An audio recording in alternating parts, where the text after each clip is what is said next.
DNA मित्रों, UP के अमरोहा में भी एक बांग्लादेशी महिला छिपकर रह रही थी, जिसे पुलिस ने उसके भारतीय पति के साथ गिरफ्तार कर लिया है। इस महिला का नाम रीना बेगम है, जो अवैध रूप से हिंदुस्तान के अंदर घुसी थी और अमरोहा में लगभग 2 महीने से बहुत ही आराम से रह रही थी।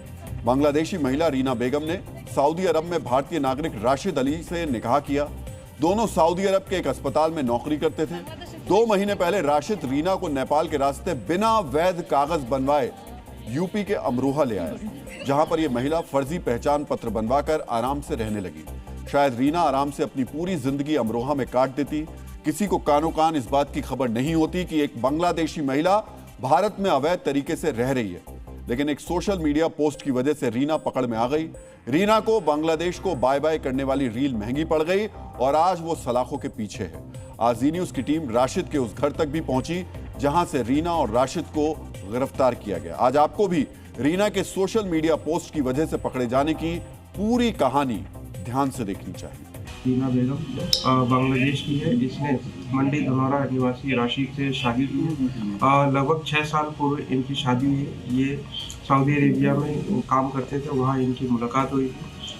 बाद में ये बांग्लादेश के माध्यम से टूरिस्ट वीज़ा लेके नेपाल पहुँचे थे और अक्टूबर में अवैध तरीके से बिना वैलिड डॉक्यूमेंट्स के इंडिया में इन्होंने प्रवेश किया। इस वक्त मैं हूँ अमरोहा के धनौरा गांव में और यहाँ से ही बांग्लादेशी महिला रीना बेगम को पुलिस ने पकड़ के ले गई। ये राशिद का घर है, ये दुकान है। हालांकि लगातार हम कोशिश कर रहे हैं उनसे बात करने के लिए, लेकिन परिवार के कोई भी सदस्य यहाँ पर नहीं दिख रहे हैं। आपको अंदर राशिद की अम्मी आपको नजर आएंगी, वो नजर आएंगी।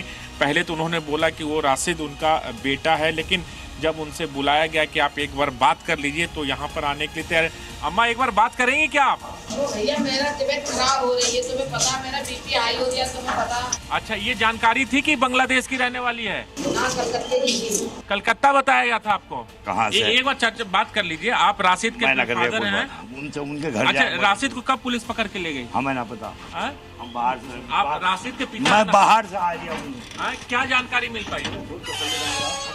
राशिद की जो बेगम है, जो बांग्लादेश की रहने वाले, उसको आप लोग जानते थे? हमें किसी चीज के बारे में जानकारी नहीं है, हम जॉब करते हैं। और वो ये सूचना देनी चाहिए थी उन्हें जरूर के बाहर कंट्री से जब वो लाए हैं तो उन्हें बताना चाहिए था इस बात को, या थाने में या कहीं ना कहीं आगे सूचना जरूर देनी चाहिए थी। उसमें उनकी गलती रही। समझिए आप, रीना ने सऊदी अरब में भारत के निवासी राशिद अली से शादी की।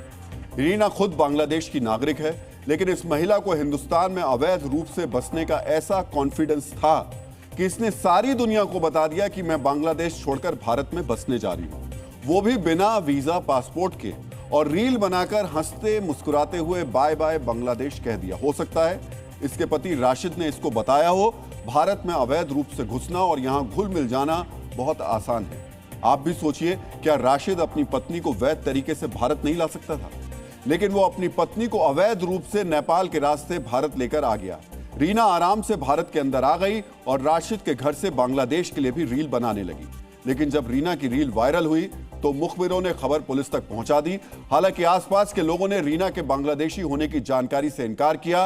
राशिद के पिता बात नहीं कर रहे हैं और मां कह रही है रीना ने खुद को कोलकाता का बताया था। फिलहाल रीना और राशिद को गिरफ्तार करके पुलिस उनसे पूछताछ कर रही है। लेकिन सोचिए, अगर रीना रील नहीं बनाती तो क्या इतनी आसानी से पकड़ में आती?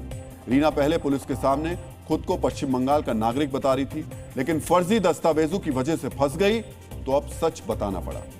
अब आप अंदाजा लगाइए, देश के सबसे ज्यादा आबादी वाले राज्य यूपी के अंदर न जाने ऐसी कितनी रीना अलग अलग मोहल्लों, अलग अलग जिलों में रह रही होंगी। योगी आदित्यनाथ अब इसकी ही जांच करवा रहे हैं ताकि हिंदुस्तान के कानून, हिंदुस्तान की एजेंसियों को ठेंगा दिखाते हुए रीना जैसे जितने भी लोग अवैध रूप से भारत में घुसे हैं, यूपी में रहते हैं, आपके संसाधनों को साझा करके आपका हक मार रहे हैं, उन सभी को यूपी छोड़कर, भारत छोड़कर वापस अपने अपने देशों में भेजा जाए। डीएनए मित्रों, यूपी में एसआईआर भी अवैध घुसपैठियों पर नकल कसने का हथियार बना है। और अब गाजीपुर लोकसभा क्षेत्र, जहां से माफिया मुख्तार अंसारी के भाई अफजाल अंसारी समाजवादी पार्टी की टिकट पर सांसद हैं, वहां भी मुस्लिम मतदाताओं की संख्या तेजी से बढ़ने की शिकायत सामने आ रही है। मुख्यमंत्री योगी आदित्यनाथ ने वाराणसी मंडल के सभी 29 विधानसभा क्षेत्रों में चल रहे एसआईआर की समीक्षा बैठक की तो शिकायत मिली गाजीपुर के जमनिया और मोहम्मदाबाद सीटों पर मुस्लिम मतदाताओं की संख्या में 7 से 10% का इजाफा हुआ है। मुख्यमंत्री ने इसके बाद बीजेपी कार्यकर्ताओं और नेताओं को फर्जी मतदाताओं पर नजर रखने के निर्देश दिए हैं। सिर्फ गाजीपुर की बात करें तो यहां से अब तक 4,25,000 SIR फॉर्म वापस नहीं आए हैं, जिसके बाद पता लगाया जा रहा है क्या इसकी वजह अवैध घुसपैठी है।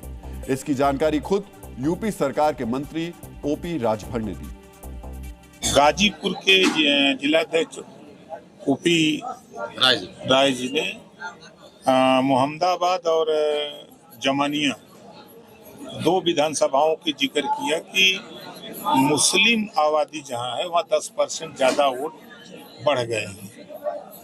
तो उस पे मुख्यमंत्री जी ने कहा कि उसकी जांच डोर टू डोर सब लोग कर लीजिए, जो गलत है उसको निकाल दीजिए, जो सही है वो रहे। यूपी में अब तक लगभग 2,75,000 SIR फॉर्म भरे वापस नहीं आए। भरने के लिए उनको भेजा गया था, वापस नहीं आए। आशंका जाहिर की जा रही है इसकी वजह भी अवैध घुसपैठी हो सकते हैं, जिसकी जांच अब की जा रही है। डीएनए मित्रों, SIR के जरिए एक तरफ घुसपैठियों की पहचान करना चुनाव आयोग के लिए बड़ी चुनौती है, तो दूसरी तरफ अयोध्या में SIR के दौरान संत समाज की एक विशेष परंपरा ने असमंजस की स्थिति पैदा कर दी है। अयोध्या में संत समुदाय बड़ी संख्या में फॉर्म के मां का नाम बताने वाले कॉलम में अपनी जैविक माता का नाम नहीं बल्कि सीता, जानकी, कौशल्या और सुमित्रा जैसे पवित्र नाम लिख रहे हैं, जो रामायण से संबंधित हैं। आज आपको भी जानना चाहिए अयोध्या के संत ऐसा क्यों कर रहे हैं। इस परंपरा की शुरुआत पूर्व बीजेपी सांसद डॉक्टर रामविलास वेदांती ने की। उनका तर्क यह है कि साधु संत जब संन्यास धारण कर लेते हैं तो सांसारिक रिश्ते पीछे छूट जाते हैं। उनके लिए माता पिता, भगवान, गुरु या आदर्श देवी देवता ही होते हैं। यही वजह है अयोध्या में महंत, आचार्य और अखाड़ों के साधु इसी पद्धति से फॉर्म भर रहे हैं।